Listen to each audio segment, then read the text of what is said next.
네, 금요 집회에 오신 여러분들을 주님의 이름으로 환영합니다. 기도하고 금요 집회 시작하겠습니다. 사랑과 은혜의 하나님, 저희가 이렇게 일상을 마무리하는 금요일 저녁에 세상에 나아가서 즐거운 시간을 보내는 것이 아니라 주님 앞에 나와서 주님과 교제하고 말씀의 은혜를 나눌 수 있음에 감사와 찬양을 드립니다. 하나님 이 시간 함께하는 모든 영혼들에게 하나님의 말씀의 은혜로 채워주시고 새로운 은혜를 부어주시어 성령의 충만함을 허락하여 주시어 그들이 이 시간을 통해 회복을 느끼고 주님께 더 가까이 가며 주님과의 깊은 교제를 나누는 은혜의 시간대로 역사해 주옵소서. 오직 주는 말씀만이 선포되게 하시고 말씀을 가로막는 모든 세력들을 물리쳐 주옵소서. 우리 주 예수 그리스도의 이름으로 기도드렸습니다. 아멘. 예, 금요집회 오신 여러분들을 환영합니다. 오늘은 누가복음 1장 16절 말씀 계속 나누도록 하겠고요. 거기 16절 말씀에 이제 이스라엘 자손 가운데서 많은 사람을 그들의 주 하나님께로 돌아오게 할 것이다. 이 말씀을 나누려고 하는데 이제 저희가 몇 주 동안 벌써 나눴죠. 여기서 14절에 그 아들은 이제 즐거움이 된다. 많은 사람들의 즐거움이 된다. 여기서 그 아들은 이제 세례 요한을 뜻하는 것이고요. 그 사람이 이제 세례 요한이 그들의 탄생이 많은 사람들에게 기쁨이 되는데 그것이 먼저 주님께서 보시기에 기쁨이 되고 그 다음에 사람들에게 있어서 기쁨이 된다라는 그런 말씀을 나누고 있습니다. 그래서 그 여기 이제 16절에 보면 많은 사람들이 그 주 하나님께로 돌아오게 할 것이다 라고 되어 있죠. 많은 사람들. 근데 이제 많은 사람들이라는 단어에, 이제 저희는 그, 뭐, 당연하게 많은 사람들이라고 생각하죠. 그래서 많은 사람들의 특징을 보자면, 이제 예수 그리스도를 믿는 사람들을 뜻하는 말이라고 할 수 있는데, 근데 여기서 왜 많은 사람들이라고 했을까? 이제 어떤 사람들은 그 많은 사람들이라는 단어를 이제 반대하는 사람들도 있어요. 죄송합니다. 제가 지금 공유를, 화면을 바꾸려고 하는데, 지금 화면이 안 되고 있습니다. 네. 네, 지금 필기를 하고 싶어서 제가 요거를 하려고 하는데, 네, 잘안 되네요. 제가 지금 지난주부터 이게 약간 기술적인 문제가 있어가지고, 왜 안 되는지 잘 모르겠습니다. 그래서 왜 많은 사람들이냐라고 했을 때, 어떤 사람들은 하나님께서 모든 사람들을 사랑하시는 게 아니냐. 하나님은 사랑의 근원인데, 왜 하나님이 많은 사람들을 사랑하시냐라는 이제 이야기를 하거든요. 그래서 요거에 대해서 이제 이의를 제기하는 사람들이 있습니다. 근데 하나님께서는요, 모든 사람들을 기본적으로 사랑이시긴 하지만, 하나님 사랑의 근원이시고, 온전한 사랑이시고, 그래서 많은 사람들을 구원코자 하시는데, 모든 사람을 구원하려고 하는 마음이 있지만, 일부러 몇몇 사람만 구원하시는 건 아니에요. 기본적으로 모든 사람을 구원하기 원하십니다. 그런데, 뭐, 일단 예수 그리스도를 믿어야지만 우리 구원을 얻지 않습니까? 우리가 하나님께서 창조하신 모든 사람들을 자동으로 구원한 게 아니라 반드시 예수 그리스도를 믿는 사람만 구원하시기 때문에, 믿는 사람만 구원하시기 때문에, 가능한 많은 사람들을 구원하시지 모든 사람들을 하는 건 아니거든요. 그래서 14절에도 보면 계속해서 성경은 말하지만 모든 사람들이 아니라 많은 사람들에게 구원을 주시려고 한다. 그 얘기를 이제 하고 있습니다. 일단 하나님께서는 근데 보면 이스라엘을 하나님 택하신 게 아니냐. 이제 우리가 그 아브라함 때서부터 보면은 하나님께서 아브라함을 통해서 이스라엘 백성들을 택하시지 않습니까? 물론 지금은 이스라엘이 뭐 세계적인 악동이 되었죠. 완전 미운 우리같이 미운 털이 박혀가지고 이제 전쟁을 끝내려고 하는데 계속해서 지금 전쟁을 끝내고 싶어 하지 않죠. 물론 이스라엘 전체의 문제라고 할 수는 없습니다. 이스라엘의 권력을 가진 사람들이 이제 그 뭐 지금 메타냐후가 그 사람이 이제 전쟁을 그만두면 감옥에 갈 위기에 처해 있다고 해서 계속해서 전쟁을 이어가려고 한다라고 하지 않습니까? 또 현재는 이스라엘 백성들이 이제 전 세계의 미움을 사고 있지만 사실 하나님께서는 이스라엘 백성을 택하셨죠. 그들을 사용하셨습니다. 근데 우리가 잘 알아야 되는 것은 하나님께서 이스라엘을 택하여 사용하시는 거랑 그들을 구원하신 거는 별개의 문제라는 거예요. 이제 구약성경에 보면 하나님께서 모든 이스라엘 백성들을 택하시긴 했습니다. 하지만 그 모두를 구원하시는 건 아니죠. 왜냐하면 구원의 조건이 있는데 그것은 예수 그리스도를 믿어야지만 구원 얻는 거 아니겠습니까? 그래서 하나님께서 태초에 천지를 창조하시고 그 뒤로부터 이스라엘 백성들을 계속해서 하나님의 구원 역사에 사용하셨고 예수를 통해서 이제 메시아 그러니까 이스라엘 백성들을 통해서 예수님이라는 어떤 구원자까지 탄생하게 하셨는데 결국 그들은 그 예수는 믿지 않았잖아요. 자기들의 후손이면서 성경에 그렇게 많이 예언되어 있고 같은 이제 동족인 그 예수님을 믿지 않았기 때문에 그들은 구원을 얻기가 어렵죠.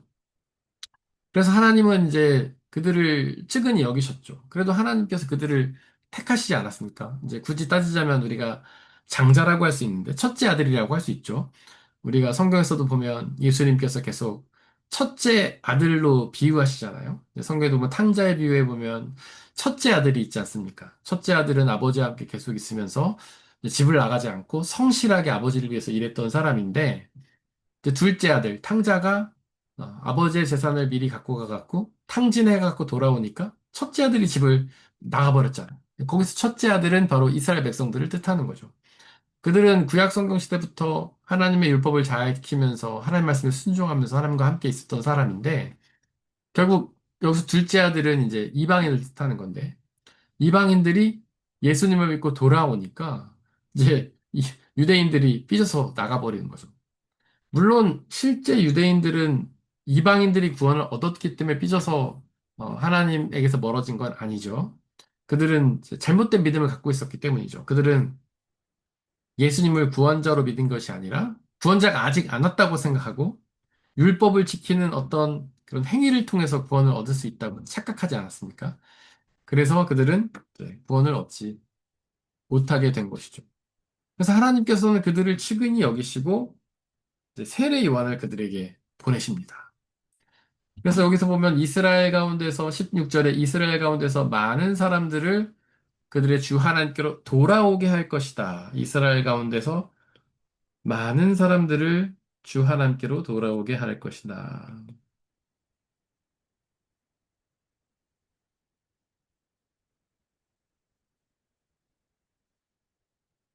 돌아오게 할 것이다. 이게 세례 요한의 사명이죠. 돌아오게에 대해서는 스트레포 혹은 메타노이아 지난 시간에 이야기를 했었고요. 네, 많은 사람들. 그래서 이스라엘 백성들은 장자예요, 장자. 첫째 아들. 하나님께서 그들을 먼저 택하시고 부르시고 그들을 통해서 구원자를 낳게 하는 사역까지 이루셨죠. 하지만 그들이 그 예수님을 믿지 않고 이제 집을 나가버리죠. 그래서 하나님은 세례 요한을 통해서 그들을 다시 돌아오게 하기를 원하십니다. 그래서 사실 세례 요한도 마찬가지고 예수님도 마찬가지고 예수님 이 두 분 다 사역의 첫 번째 대상이 누구였냐면 이스라엘 백성들이었어요. 그러니까 예수님은 이방인들을 관심을 가지시고 그들을 찾아가서 만나긴 하셨지만 사실 그들을 구원하는 게 예수님의 주목적은 아니셨죠. 그래서 예수님께서 그런 말도 하시잖아요. 나는 이방인들에게 보내지지 않았다. 뭐 이방인들을 솔직히 이제 좀 더 구체적으로 예수님 말씀을 이야기하자면 이방인이라는 개에게 보내받지 않았다라고 말할 정도로 예수님의 원래 사역의 목적은 이스라엘 사람들이었죠. 세례요한도 마찬가지예요. 이 세례요한도 광야에서 이제 말씀을 전할 때 수많은 사람들이 그의 말씀 들었는데 그 1차적인 목적은 누구였냐? 유대인들이었죠. 이스라엘 백성들이었죠. 예수님도 마찬가지였어요. 근데 이 복음이 언제부터 이방인에게 가냐? 이제 예수님은 12제자를 택하여 부르셨죠. 이 12제자도 전부 유대인이죠. 이들을 데리고 사역을 하셨고, 이들에게 복음을 가르치셨고, 이들을 초대교회로 세우셨고요. 예수님이 돌아가시고 부활하신 다음에 승천하시고 나서 이 12제자들이 부름을 받았는데, 이제 사도행전 2장의 성령 세례 사건을 받고, 예수 그리스도의 복음을 가지고 세상에 전하는 복음 전파의 사역을 감당하죠. 이제 예수님의 제자들이 가장 먼저 복음을 전하는 사역을 감당하기 시작한 것은 그 사도행전 2장에 나오는 성령 강림 사건 이후입니다. 그전에는 그들이 복음 전파의 사역을 감당하지 않았죠. 예수님과 함께 동행하면서 예수님과 교제하고 예수님과 식사하고 예수님과 계속 동행했던 사역만 했었고요. 그들은 예수님이 십자가에서 죽으시고 부활하신 다음까지도 사실 이 사명, 복음 전파의 사명을 감당할 마음이 없었죠. 그들은 부활의 예수님을 보고도 다 집으로 돌아갔지 않습니까? 근데 예수님께서 부활 후에 그들을 찾아가셔가지고 그들 다시 부르시잖아요. 엠마오로 향해 가는, 자신의 집으로 향해 가는 제자들도 부르시고, 자신의 집으로 가서 거기서 물고기 잡이, 어부의 일을 다시 시작한 베드로도 가서 불러오시고, 다 불러오시죠. 그리고 나서 사명을 감당하게 하시는데, 그들이 사명을 본격적으로 감당하기 시작한 건 사도행전 2장의 성령 세례 사건 이후죠. 그리고 나서 성령 세례를 받은 다음에 그 사람들이 가장 먼저 했던 게 뭐냐? 외국어를 했습니다. 원래 그들은 마가의 다락방에 숨어 있었죠. 마가의 다락방. 다락방이라는 거는 이제 숨어 있는 장소죠. 창문이 있는 것도 아니고, 지붕 위에 숨어 있는 장소에서 이스라엘 백성들, 그 12제자뿐만 아니라 이제 500여 제자들이, 120명의 제자들이 전부 여기 숨어가지고 있었죠. 기도하려고 다락방 올라간 것도 있지만, 그 전부에 이제 그 먼저 앞서서 그들은 어, 도망을 간 거죠. 숨어 있었던 거죠. 왜냐하면 예수님을 죽였던 사람들이 자기들을 죽일까 봐 무서워가지고 다락방 숨어 있었는데 여기서 성령 세례를 받고 이들이 이 다락방에서 탈출을 하죠. 뛰쳐나오죠. 그리고 길거리로 가서 뭘 했냐? 외국어로서의 방언을 합니다. 근데 성경에서의 방언 두 가지죠. 외국어로서의 방언과 천사의 방언. 근데 그때 이제 사도행전 2장에서 성령의 세례를 받고 나서 그들이 했던 방언은 외국어로서의 방언이다. 그러면서 그 당시에 그 마가의 다락방 앞에는 참 많은 외국인들이 있었죠. 네, 그들은 사실은 다 흩어진 유대인들이에요. 유대인들이긴 한데 외국에서 사는 유대인들이에요. 그래서 그들은 이제 자기네 유대어를 잘 하지 못하고 히브리어를 잘 하지 못하고 자기가 살던 나라의 말들을 했죠. 근데 거기에 보면 뭐 로마 사람도 있었고 뭐 되게 뭐 여러 시돈 뭐 두로 이런 데도 있었고 되게 여러 지방의 사람도 있었는데 그들이 각자 자기의 언어로 이해를 했습니다. 그러니까 주로 뭐 외국인도 있었고 외국어를 쓰는 유대인도 있었는데 그들이 자기 지방의 언어로 이해를 했어요. 이 외국어를. 근데 그들이 과연 예수님의 제자들이 이 외국어로서의 방언을 하면서 전했던 것이 무엇일까요? 아무 말이나 하지 않았을 거 아닙니까?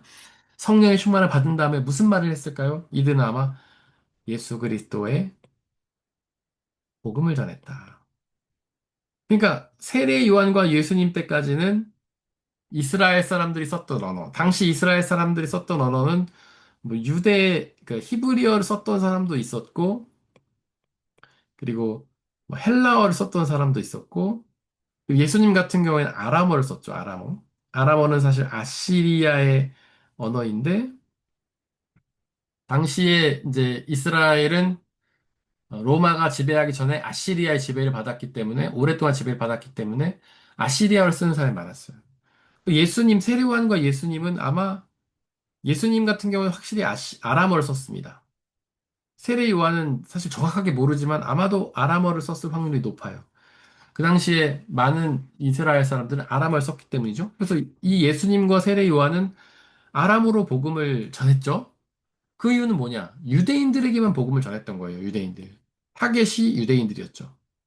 그런데 이 성령을 받은 후에 예수님의 제자들은 외국어로 복음을 전했어요. 이때부터 복음이 이방인에게로 전파가 됩니다. 그래서 이때 이방인에게 전파가 되고, 근데 예수님의 제자들은 크게 두 부류로 나뉘죠. 베드로와 야고보 파가 있고, 그 다음에 사도 바울 파가 있죠. 그래서 베드로와 야고보는 주로 많은 대부분의 예수님의 제자들이죠. 11제자뿐만 아니라. 근데 사도 바울은 주로 누가 뭐 디모데도 있고, 뭐 신라도 있고, 등등등등 있는데 이 사람들은 다 이 이름이 외국 이름들이에요. 그래서 바울의 제자들, 바울을 따랐던 사람들은 다 외국인들이고, 베드로와 야고보를 따랐던 사람들은 다 누구냐? 유대인들이죠. 그래서 이때부터 기독교회가 예수 그리스도를 믿는 그 초대교회가 두 개로 갈라집니다. 유대인 기독교.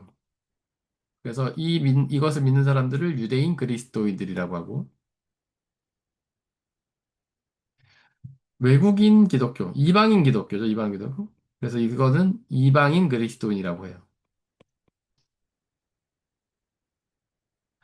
그래서 예수님은 유대인들을 주로 복음 전하셨고, 예수님의 제자들이 성령 받으면서부터 외국인에게 복음이 되기 시작했고, 그리고 바울이 사도가 되면서부터 외국인 선교가 본격적으로 시작되죠. 그래서 이 기독교회는, 초대교회는 두 가지로 구분이 돼서, 분리가 돼서 시작하고요. 이 둘이 하나의 교회이긴 하지만 사실 완전히 하나 되기는 쉽지 않았어요. 왜냐, 일단 기본적으로 언어가 달라요.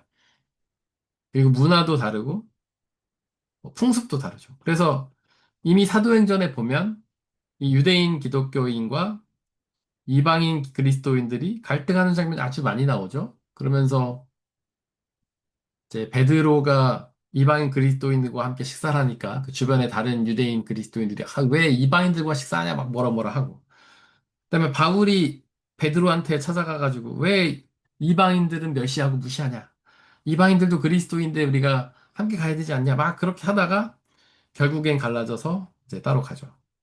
유대인 그리스도인들은 주로 어디서 모였냐면 예루살렘 교회. 예루살렘은 유대인들의 본거지이기 때문에 예루살렘 교회는 대부분 유대인 그리스도인이었어요. 이방인 그리스도인들은 이제 주로 바울이 개척한 교회죠. 뭐 로마 교회. 사실 로마 교회는 바울이 개척한 교회는 아니지만 이방 지역에 있는 이방인 교회였고요. 그래서 바울이 로마 교회 가서 목회 되게 하고 싶어 했죠.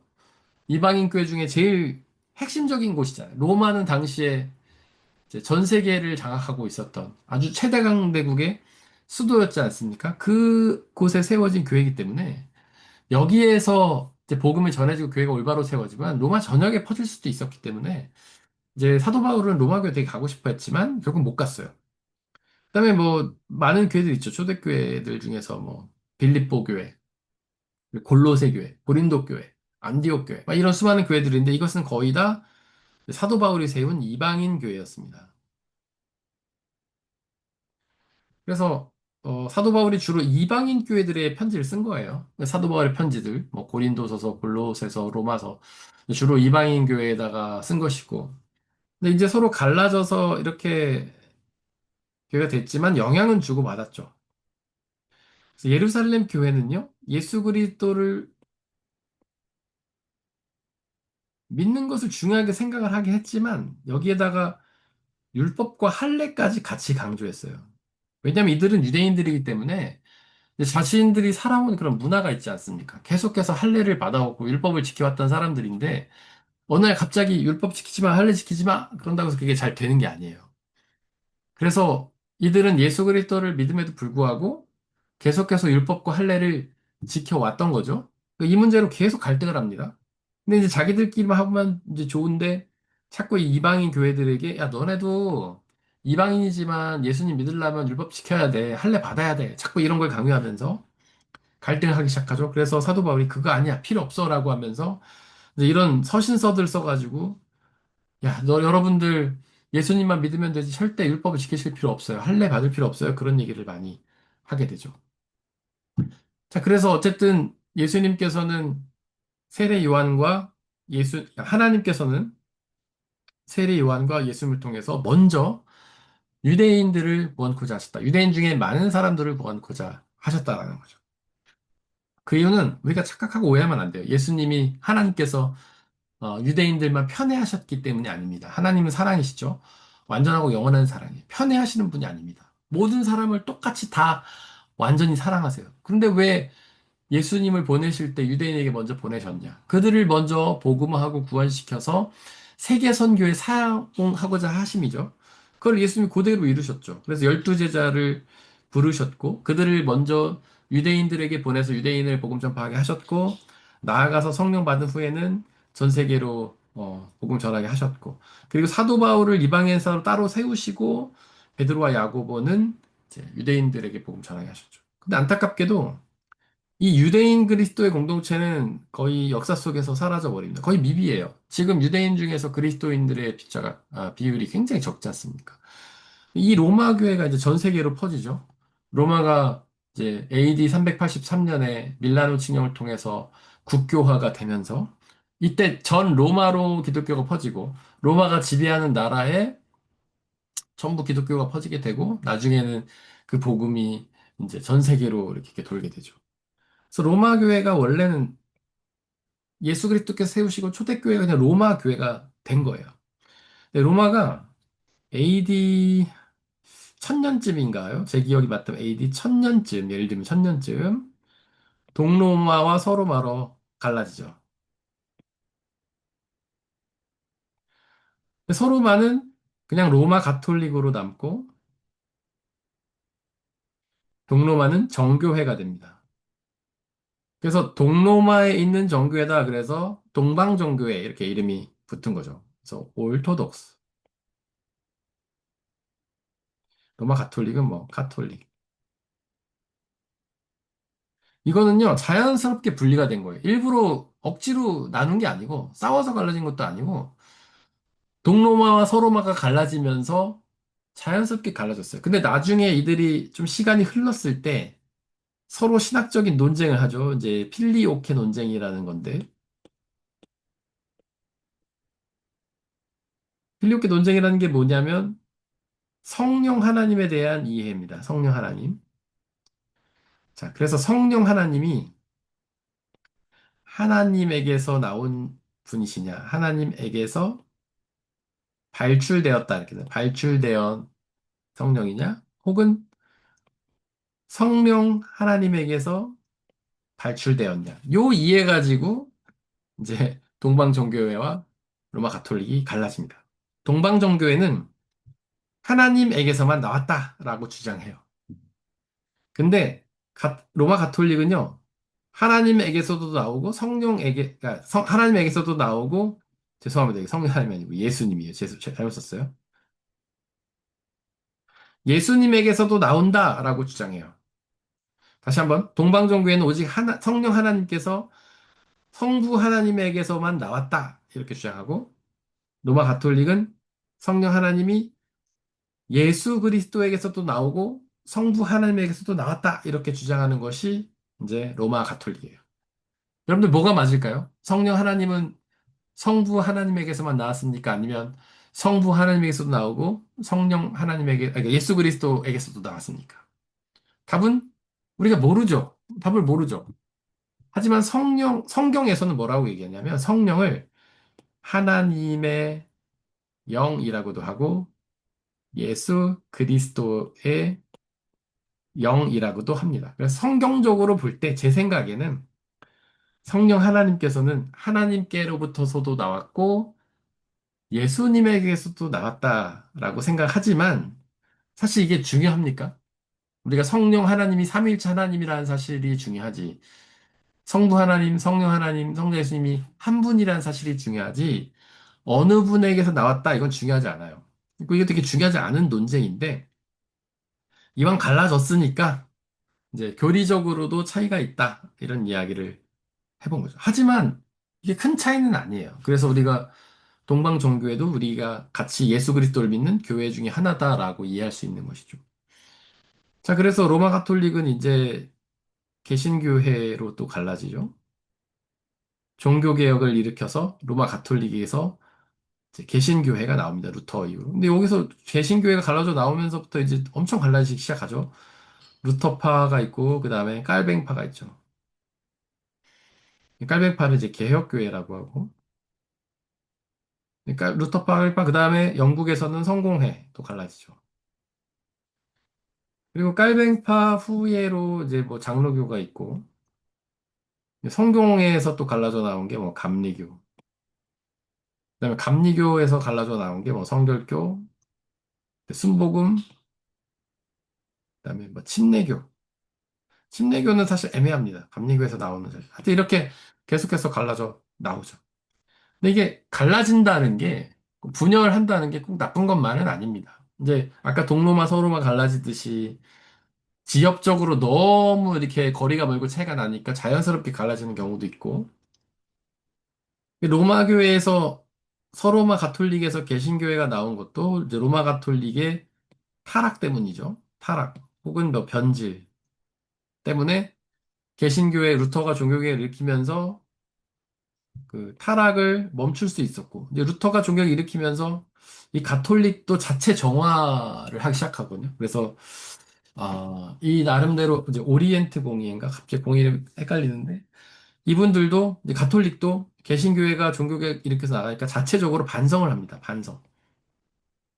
우리가 뭐 잘못했구나. 이거 신학적이지 않아. 교황이 무오하고 하나님과 똑같은 권위를 가진다는 것은 성경지 않아. 그래서 반성을 해서 이게 오리엔트 공예일 거예요.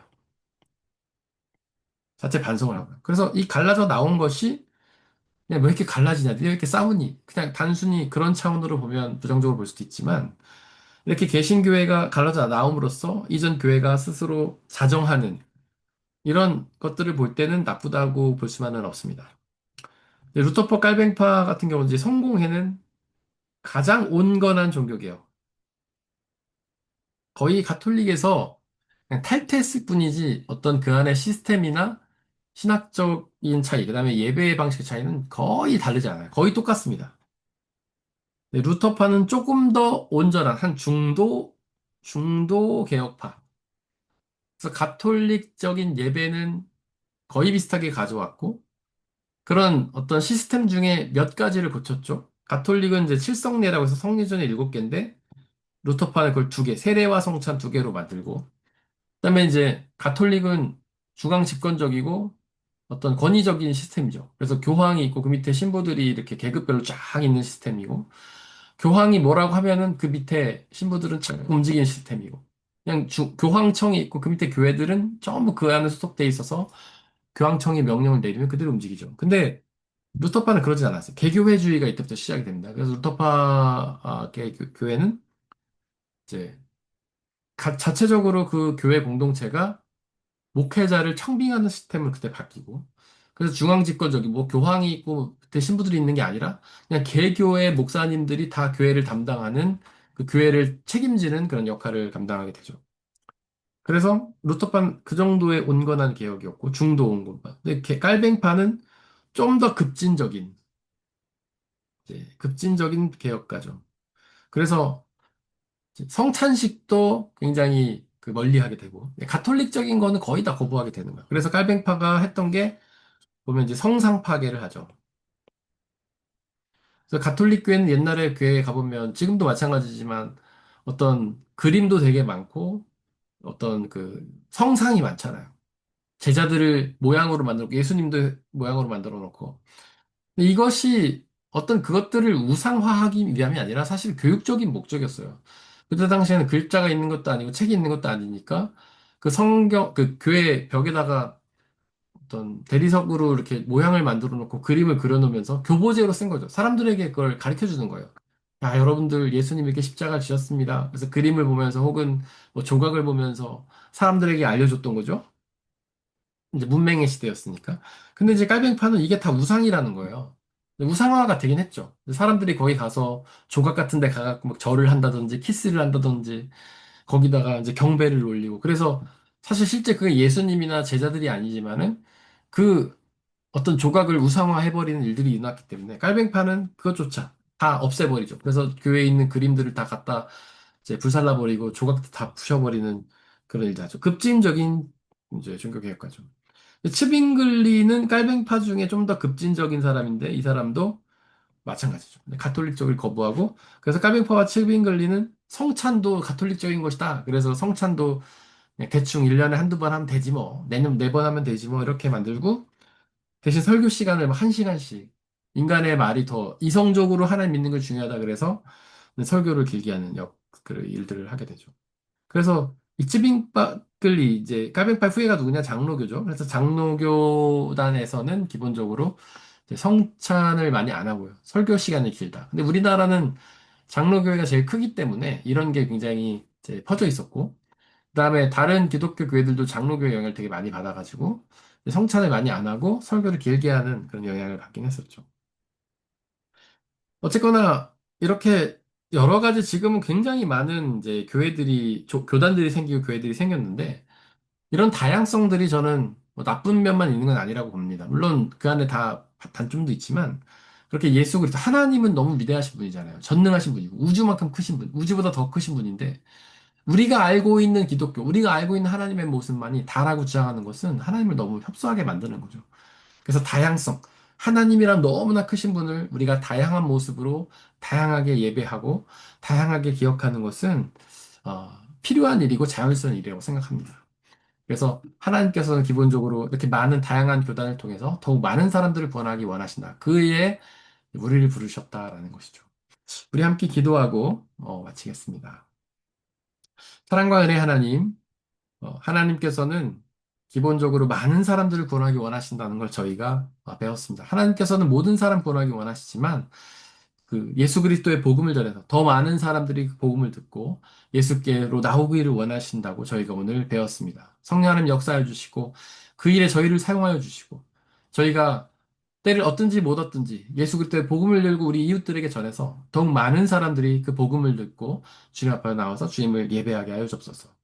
우리가 기독교 안의 다양성들을 모았습니다. 그것은 마음 아픈 분열의 역사가 아니라 더욱 많은 사람들에게 복음을 전하게 하고자 하는 하나님의 어떤 계획인 줄을 믿습니다. 우리가 다양성을 인정하면서 서로 다른 모습을 인정하면서 예수 그리스도의 복음을 전하게 하시고 그 모습을 통해 더욱 많은 사람들이 예수를 믿고 돌아올 수 있도록 은혜를 더하여 주옵소서.